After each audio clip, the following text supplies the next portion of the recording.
La santidad de la sangre. Y si alguno de la casa de Israel o de los extranjeros que residen entre ellos ingiere sangre alguna, pondré mi rostro contra la tal persona que ingiere la sangre y lo cortaré de entre su pueblo. Acá empezamos con la segunda parte de Vayikra de este capítulo 17. Desde la antigüedad, la gente podía comer o beber sangre como alimento o a menudo como un ritual o práctica espiritual. ¿Sí? La idea era que el que consumía la sangre recibía la fuerza vital del que la suministraba. Elohim ordenó fuertemente que esto no se hiciera en Israel y advirtió que pondría su rostro contra, es decir, que rechazaría bien firmemente a la persona que comiera sangre. Así que, como cuestión de práctica, todos los animales que fueron muertos en Israel eran drenados de sangre tanto como fuera posible. No todas las naciones hicieron esto, evidentemente. La prohibición contra comer sangre se convirtió en un aspecto importante de la comida que llamamos kosher, ¿no es cierto? Para que la comida sea kosher, se cortaba la arteria carótida del animal y el animal tenía que sangrar durante un tiempo determinado, ¿no es cierto?, hasta que parara de salir la sangre. A lo largo de todos los siglos, los fariseos espirituales han ido refinando y aumentando los requisitos para este asunto a punto jamás solicitados por las escrituras.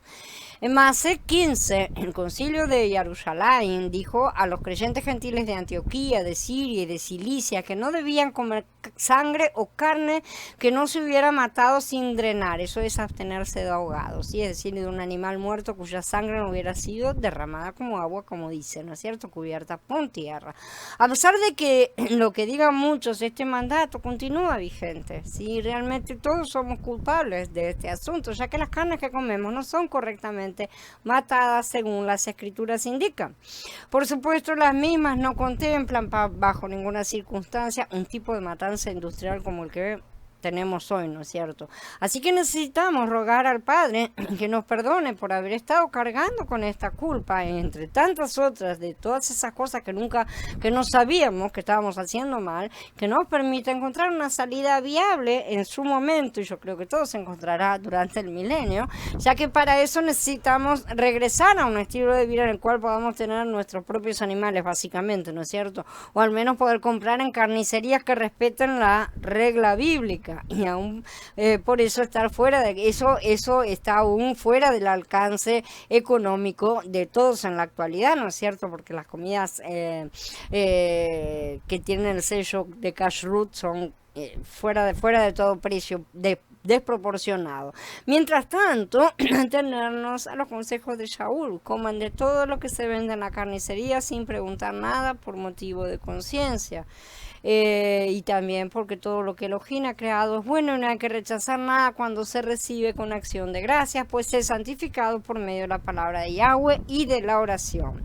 Se puede hacer como hizo Daniel, abstenerse de comer carnes, simple y sencillamente porque eran carnes que estaban normalmente ofrecidas a los dioses, sobre todo en el lugar donde él estaba, porque era noble, de manera tal que ellos fueron llevados al palacio, a los palacios de los nobles, y ese tipo de carnes normalmente eran sacrificios todos completos, ¿sí?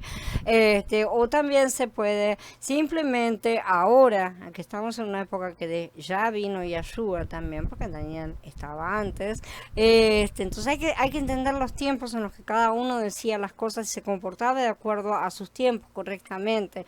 Podemos pedirle perdón al Padre simple y sencillamente porque somos esclavos, y eso tenemos que entenderlo, y los esclavos comemos de lo que nuestro amo nos coloca en la mesa, ¿sí? Nosotros pensamos que tenemos libertad y realmente hasta cierto punto la podemos tener. Los que tengan muchas vueltas en la cabeza, no coman y listo, absténganse.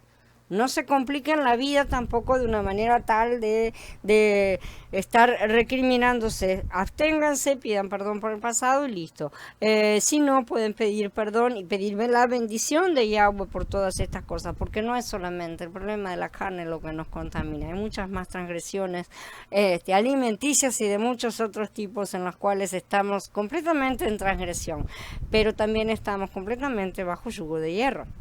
Entonces, ante todas las cosas, no dejemos de orar para que venga su reino, porque esa es la realidad, esa es la solución. En ese reino vamos a poder entrar, ¿dónde?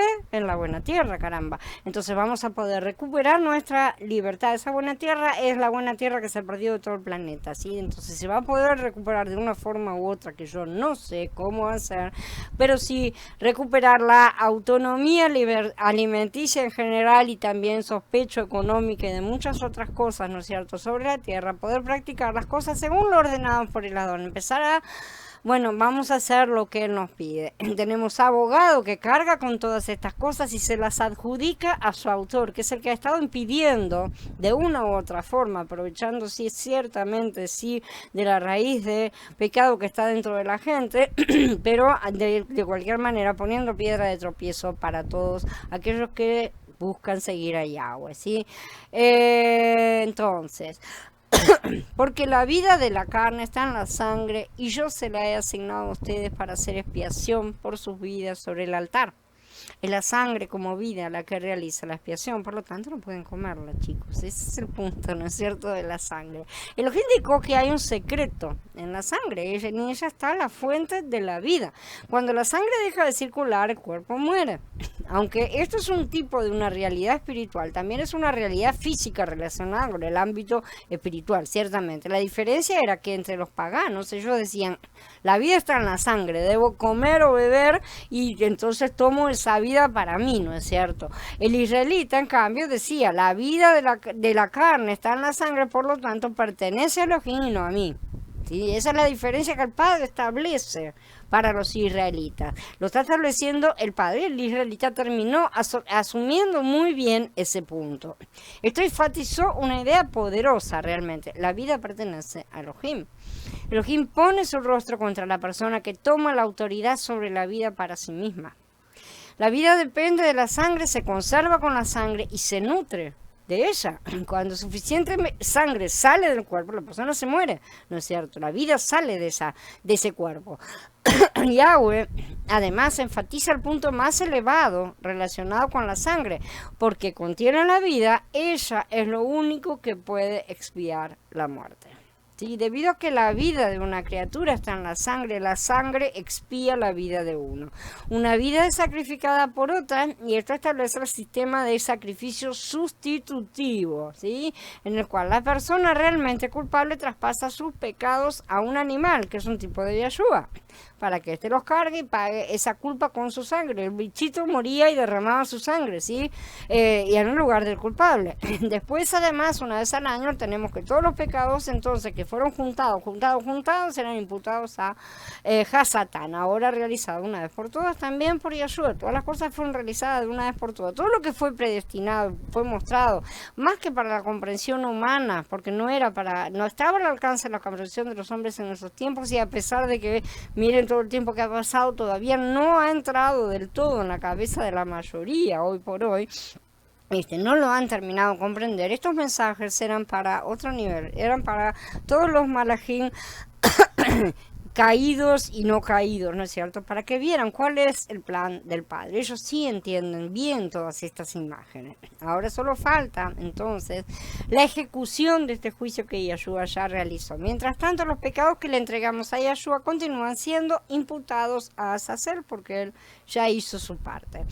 La idea de que la vida está en la sangre está dirigida justamente al sacrificio. La mayoría de las ocurrencias de la palabra sangre en el Tanaj indican una muerte por violencia, sea asesinato o muerte de animal por sacrificio, ¿sí? Así siendo, entonces, el punto central de la mención de la sangre no era la sangre que fluía en las venas, la sangre con vida, ¿no es cierto?, sino la sangre derramada, lo que indicaba que la vida había terminado.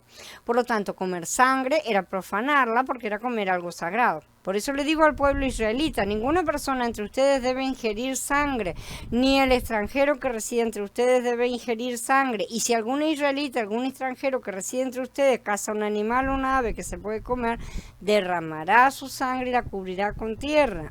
porque es la vida de toda carne, su sangre, su vida. Por eso le digo al pueblo israelita, ustedes no deben ingerir la sangre de ninguna carne, porque es la vida de toda carne, es su sangre. Cualquiera que la ingiera será cortado. Esto incluye todo tipo de animales, o sea, también los que fueran limpios pero no aptos para sacrificio. No se puede comer la sangre bajo ningún concepto. La sangre debe ser derramada como agua, es la expresión que se utiliza, pero ustedes no deben participar de la sangre, deben derramarla en el suelo como agua, dice en varios lugares en Devarim. Una vez más, este mandamiento era para que todos aquellos que vivían en el antiguo Israel, bajo el único reino donde Elohim era reconocido como rey y su palabra era la ley de la tierra, no solo los israelitas, sino también los extranjeros que estaban habitando como ellos, esto fuera reconocido. Estos mandamientos no aplicaban a los que pasaban de viaje por las tierras, es decir, a viajeros ocasionales, ¿no es cierto? Una razón para creer esto se basa en Devarim 14, que dice que al menos en algunos casos se permitía que un extranjero comiera un animal que muriera de forma natural, ¿no es cierto? Por lo tanto, el mandato de los pasukim, 15 al 16, probablemente se aplica no a todos los extranjeros, solo que aunque fueran comerciantes que pasaban, sino a aquellos que fueron en algún sentido prosélitos o conversos al culto del Elohim de Israel, que entraron en el pacto de una u otra forma, ¿sí? O que estaban entrando, que estaban ahí, ¿no es cierto? Que estaban viviendo realmente algún tipo de relación, inclusive económica. Nuevamente vemos que la sangre de un animal cazado debía ser derramada, cubierta por tierra. Esto es importante. Si el animal, siendo apto para consumo, un animal puro, eso también es importante. No había carnicerías en la época en que estas cosas estaban siendo escritas, ¿sí? En la época de Shaul ya viva, ¿no es cierto? Cada uno faenaba sus propios animales, incluyendo los que cazaban. Yahweh solo pedía que esta regla respecto de la sangre fuera respetada. La caza en el Tanaj se realizaba por diversos medios, incluyendo el uso de flechas, lanzas, espadas, palos, fosos, armadillas, ¿no es cierto? Redes. Sí, hay muchos pasuquín en las escrituras que narran de esto. Además, se utilizaban también muchos dispositivos para atrapar aves. Derramar la sangre en el suelo de esta manera honraba la vida que Yahweh había depositado en ese animal. Sí, ciertamente Yahweh mismo dio al hombre el permiso de comer carne en el capítulo 9 de Bereshit, que ya sabemos, pero ya entonces estableció esta prohibición. Toda criatura que vive les servirá de alimento, al igual que la hierba verde, les daré todo esto. Sin embargo, no deben comer sangre con su vida, su sangre en ella. De manera que al derramarla por tierra y cubrirla, la sangre queda enterrada, por así decir, y no puede ser profanada. Esto se cubre correctamente, pero está entregada a la tierra. La vida regresa de esta manera al suelo del que vino. Alegar cuestiones higiénicas o de prevención de enfermedades es irrelevante para el caso, ya que Yahweh no se ocupaba de dar un manual de buenas costumbres o de vida saludable, ¿sí? Sino que la simple observación de sus mishpatim basta para mantenernos dentro de la vida. Eso es lo más importante. La salud y sanidad derivan de la obediencia, no de la observación de ciertas reglas con fines sanitarios, ¿sí? Muchos incrédulos tienen estilos de vida sumamente saludables, realmente, mucho más que muchos creyentes, de hecho, y aún así eso no les garantiza tener la vida verdadera. Este respeto por la sangre de los animales debería hacernos considerar, como vemos, la sangre de Yahshua. Si bajo el antiguo pacto la sangre de los animales debía ser respetada, ¿qué hay de la preciosa sangre de Yahshua que hace un nuevo pacto? ¿Cuánto mayor castigo piensan que merecerá el que haya pisoteado al hijo de Elohim y haya considerado de poca importancia la sangre del pacto por la cual quedó santificado y haya insultado al Espíritu de gracia? Dice Ibrim en el capítulo 10. Finalmente tenemos el caso de las muertes naturales de animales, ¿sí? Siempre puros, siempre hablamos de animales que se pueden llegar a comer. Cualquier persona, sea ciudadano o extranjero, que coma lo que ha muerto o ha sido destrozado por las bestias, lavará su ropa, se bañará en agua y quedará impuro hasta la tarde, entonces será limpio. Pero si no lava su ropa, si baña su cuerpo, llevará su culpa. Como ya mencionamos, Devarim indica que los que no pertenecían al pueblo, o sea que no habitaban establemente, no necesitaban cumplir cumplir esas reglas. No deben comer nada que haya muerto de muerte natural. Pero si no sabemos que en última instancia, si no se hubiera sabido, se hubiera comido por ignorancia, bastaba con lavarse, limpiarse y al final del día estaba ya la purificación. O sea que era un delito menor entre comillas, ¿sí? Ahora, esto siempre para pecados, sabemos perfectamente que son pecados que son cometidos por ignorancia, accidente, por inadvertencia, ¿no es cierto? Y entonces dice, no deben comer nada que haya muerto de muerte natural, dáselo al extranjero que haya en tu comunidad para que coma, puedes vendérselo a un forastero. Esto tan de Barín también. Ahora bien, aun cuando el extranjero residente, a ese se le permitía comer de animales muertos naturalmente, esto los dejaba impuros para entrar en contacto con los demás. Y también ritualmente, tampoco podían ofrecer sacrificios en el tabernáculo caso hubieran entrado, si hubieran entrado en el pacto, lo cual, como ya dijimos, no implica la circuncisión porque nadie fue circuncidado en el desierto. Tenían que lavarse y esperar al nuevo día, o sea, hasta la noche, para volver a estar ceremonialmente limpios. Si se negaba a hacerlo, permanecía en un estado de impureza, o sea, llevará su iniquidad, ¿no es cierto? No era cortado ni muerto porque era un extranjero, ¿no es cierto? Simplemente quedaba fuera de la protección de Yahweh y probablemente sería visto con malos ojos por la gente y no podría establecer sus relaciones comerciales o lo que fuera que lo mantuvieran en contacto con el pueblo de Israel.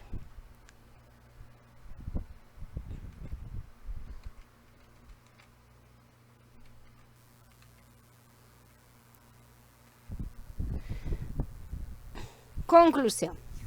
Vayikra 17 constituye un recordatorio y una advertencia en cuanto al abuso de los sacrificios. Abusar de los sacrificios es aplicarlos mal, aplicarlos indebidamente, hacer lo que el hombre quiere, va. Abusar de los sacrificios es aplicar los sacrificios según la elección humana y no según la edificación de Elohim. Es aplicarlos según nuestras preferencias y no según el deseo de Elohim. Debería haber restricciones con respecto a la aplicación de los sacrificios, mucho más hoy en que tratamos con sacrificios espirituales, y lo cual ha venido a convertirse en un gran libertinaje. Porque ya vemos que Yahweh rechazó en su momento los sacrificios que realizaban los yahuditas en el templo. Y dijo, estoy repodrido de todos sus sacrificios, no los quiero ver más. Y evidentemente mucho antes rechazó los sacrificios que el reino del norte hacía a los 2 becerros de oro como idolátricos. Entonces rechaza tanto una cosa como la otra. Y podemos ver que el engaño puede ser bastante sutil si se quiere, ¿no? Pero los israelitas, los yahuditas, los del reino de Yahudá siguieron pensando que ellos estaban bárbaros. Entonces nuestros sacrificios no deberían tampoco aplicarse en cualquier parte, ni en el lugar que más nos guste, ni en el momento que se nos ocurra, y también no pueden provenir de manos sucias, que era lo que Yahweh estaba diciendo. Sobre todo en el caso de los yahuditas, ¿sí? No podemos hacer las cosas según nuestra predilección, nuestro deseo, según las ganas que tengo en el momento o las pocas ganas que tengo en el momento, porque eso también varía, sino que tenemos que hacerlo según la intención, el deseo, la predilección de Elohim, como Él ha ordenado. Él ha determinado el uso, la aplicación de los sacrificios que han sido preparados para Él. Esta es la razón por la cual el tema de este mensaje trata sobre 2 cosas: cuidar debidamente de los sacrificios y cuidar debidamente de la sangre. Primero tenemos que cuidar debidamente los sacrificios y después de la sangre. Los sacrificios, los primeros pasukim, hacen referencia a Mashiach. En todo el universo, Mashiach es el sacrificio único. No obstante, por causa de nuestras necesidades, este único sacrificio llega a ser muchos sacrificios para mostrarnos todas sus riquezas y todas las cosas que ha cumplido y pagado, no solamente a nosotros, ya les digo, también los tienen que probar en un ámbito legal en los cielos, justamente, porque todo este asunto es un asunto legal.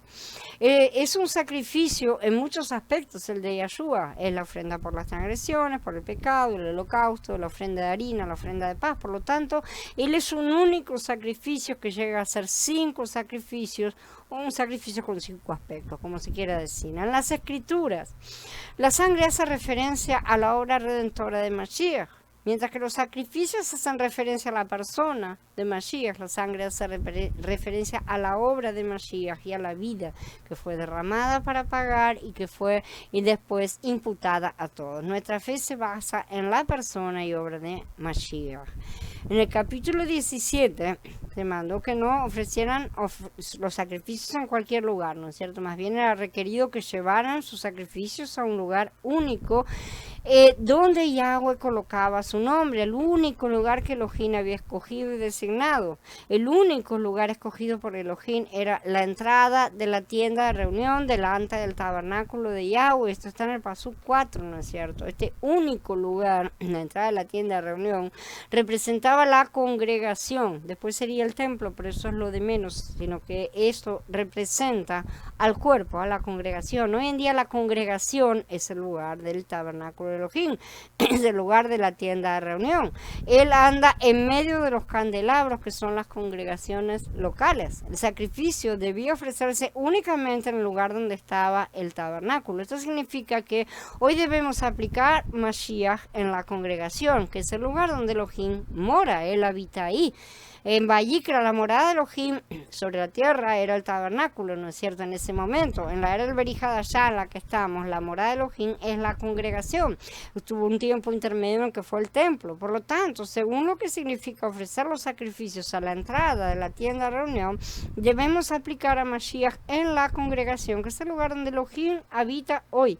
Aplicar a Mashiach fuera de la congregación es abusar de Mashiach, es no aplicarlo correctamente y es estar sacrificando fuera del lugar y sacrificando a demonios, haciendo lo que Satán quiere que hagamos, realmente obedeciéndolo a él y diciendo no importa dónde lo hagas, anda y hacerlo porque él conoce tu corazón, él sabe lo que vos querés de él y todo esto. Y ley nos hace desobedecer porque a la carne ese tipo de conversaciones le gusta y les agrada. Sin embargo, quiero que se recuerde también que hemos dicho en estas cosas, cuáles son los sacrificios que ofrecemos hoy, son todas nuestras experiencias de Mashiach, evidentemente, y son sacrificios de alabanza que invocan su nombre, de manera que cuando nos reunimos a orar, lo que tenemos son sacrificios de oración. Eso es lo que se tiene que ofrecer cada vez que hay reuniones de oración. No oraciones muertas, no cosas repetitivas, no palabras secas, no corridas de último momento, no todas las cosas que se hacen mal. Hay que presentar lo mejor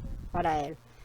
Si el sacrificio tiene que ser de un animal perfecto, si no vamos a la oración con nuestro animal perfecto, que es nuestro cordero, nuestro Yahshua, no vayan, porque él dice que no aceptará.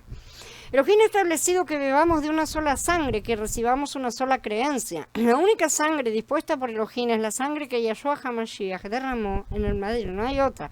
No podemos ingerir ninguna otra sangre, y ojo que Yahshua dice que tenemos que beber su sangre, ¿no es cierto? Ni siquiera podemos beber la de los animales permitidos. La creencia única es creer en el Mashiach que murió en el madero por nosotros. Sin embargo, los modernistas predican a un Mashiach distinto del Mashiach que murió en el madero por nuestra redención. Esto significa que tienen otras creencias. Vemos muchas creencias. Y además hoy en día se ofrecen sacrificios en todas partes según las preferencias personales de cada uno. Sacrificios privados, sacrificios separados, sacrificios a mi manera, sacrificios de lo que yo quiero, sacrificios de cosas que no son permitidas. En la restauración del Adón estamos aprendiendo a ofrecer a Mashiach en el lugar que Elohim escogió, porque estamos firmes sobre el terreno único de la unidad del cuerpo de Mashiach, o al menos debemos estarlo. Y esto es en pro de la vida de congregación, que es una vida en la cual se levantan estos sacrificios para Yahweh, ¿sí?